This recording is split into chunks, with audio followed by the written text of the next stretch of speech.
In this recording, we will compare the term Lilith in the Bible with its roots in the world's oldest culture, the Sumerian, with the term Maya in the Vedic tradition.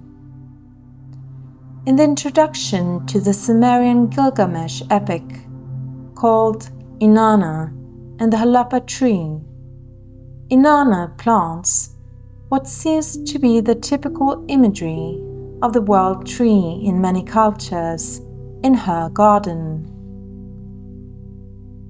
The world tree often have a snake at the base and a bird in the crown, symbolizing the connection between heaven, earth, and the underworld.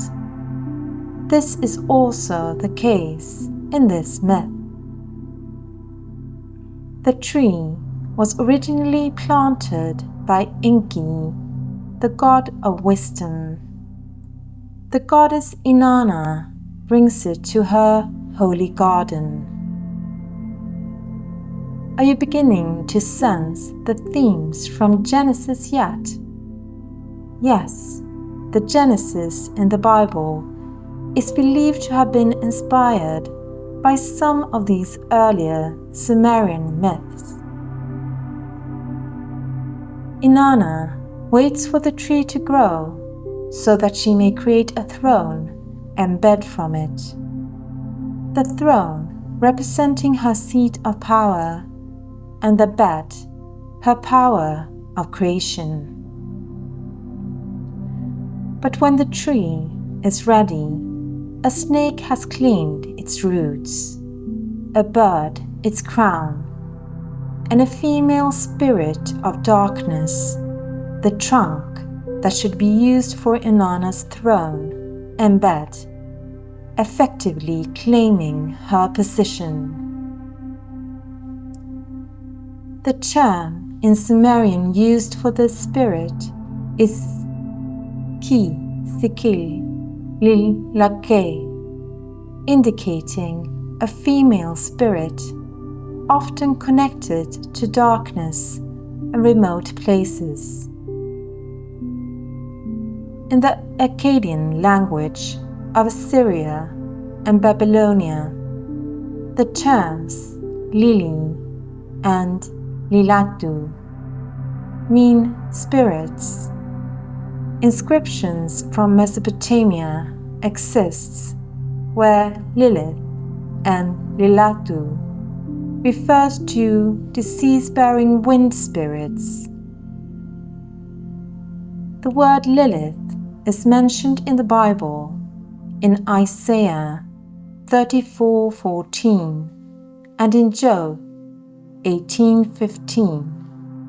The word Lilith is in these verses also connected to desolate places and spirits who roams there. Later, in Jewish mythology, the term Lilith becomes the name of Adam's first wife. But that is a development much later than the Bible scriptures.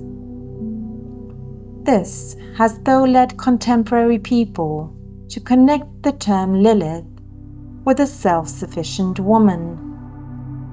This is rather ironic, since Innana was a goddess that never let herself be dependent on a man, even though she used them when it was fitting for her. And in this myth, Lilith is simply a spirit who tries to impersonate Innana and steal her position. Which brings us to the concept of Maya in the Vedic tradition. Maya, in the context of illusion, is the same type of creator of false power as Lilith refers to in the myth. These powers cannot create for themselves, only steal. This is because they lack the life-giving creative ability, and all they can create are illusions, not real power. In this way, they form an antithesis to the Holy Spirit, Ruach, Shekinah, and Shakti, discussed in the last recording, referring to the creative and destructive force of God. What is even more interesting is that in the post-Vedic Tantric system, both the false force of illusion and the true force of creation and destruction are symbolized using the downward movement and the upward movement of the 10 wisdom goddesses, Dasa Mahavidyas. You can find much more on the Dasa Mahavidyas on this channel. This recording was the 13th in the Kundalini, a Baptism of Fire series. Copyright by Maria Vyasa.